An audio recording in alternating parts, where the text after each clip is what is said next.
Good afternoon. I'm Charlie Bertu, one of the pastors here at Covenant Presbyterian Church, and we are live and in spirit with thousands, even millions of other people who are thinking about the COVID tragedy that our nation is facing these days.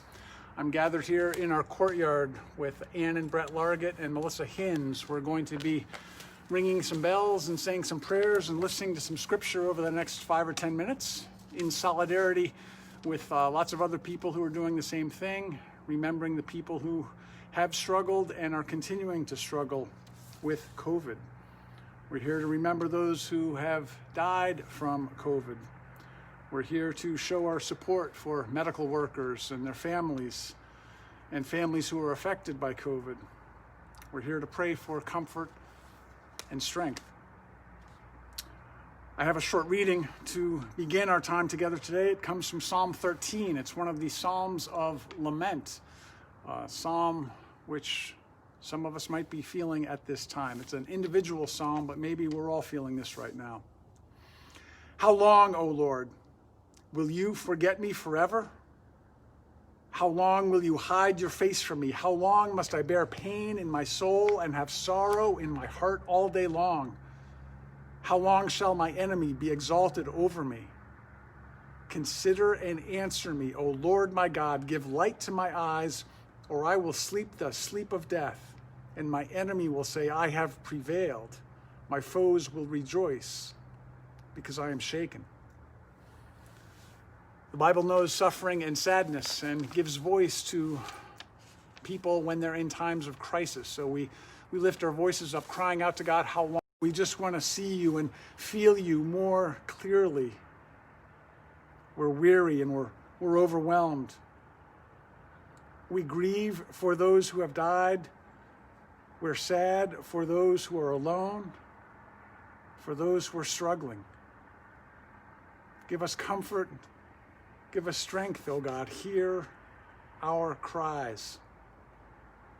Amen.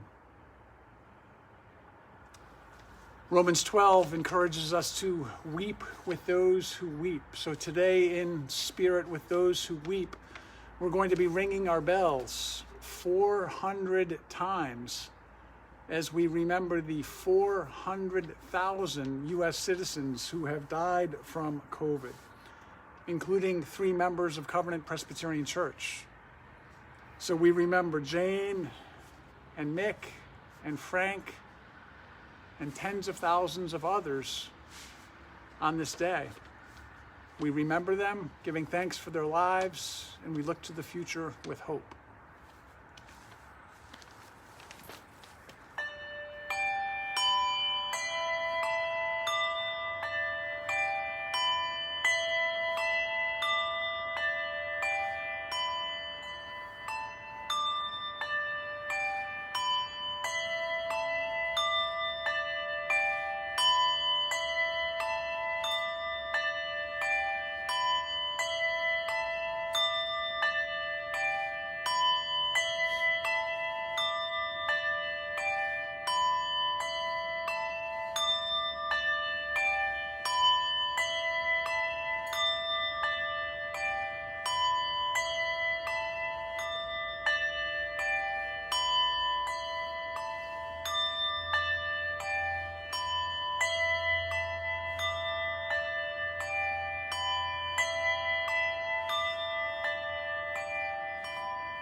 kind of overwhelming to think that each one of those bell rings represents 1,000 people just in the United States.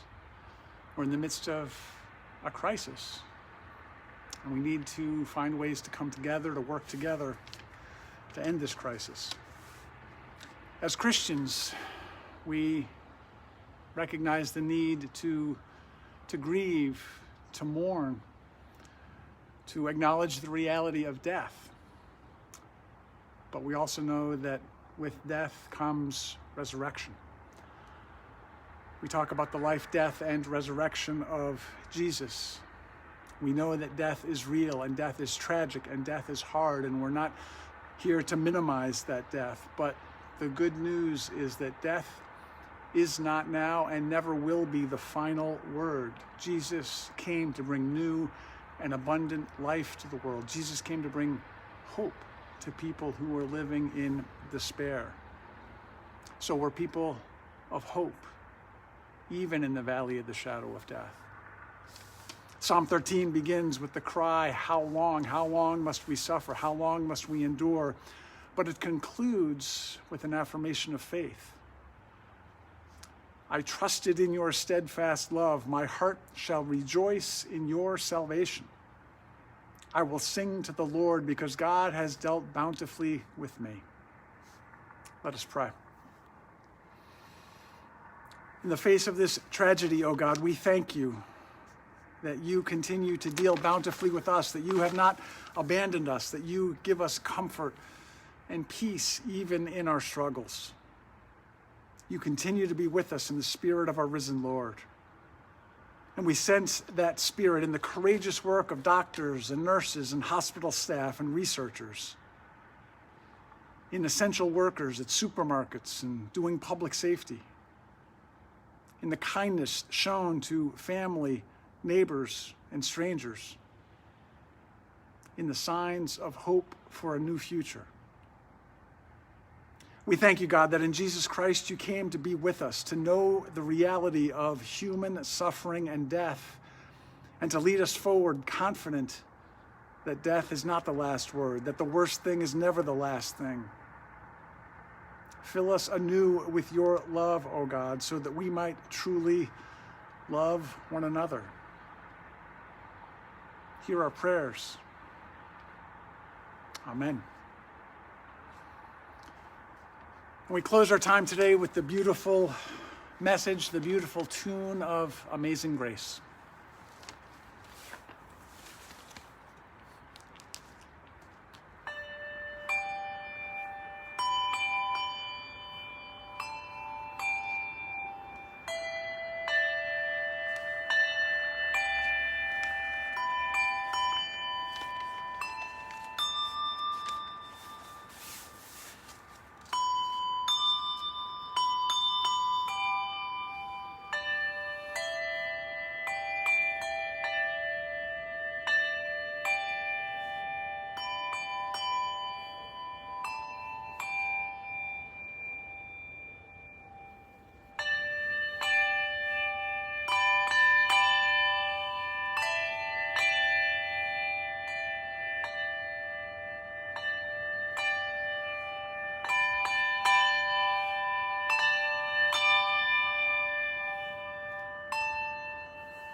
Through many dangers, toils, and snares we have already come. Grace has brought us safe thus far, and grace will bring us home. God's peace be with you now and always. Amen.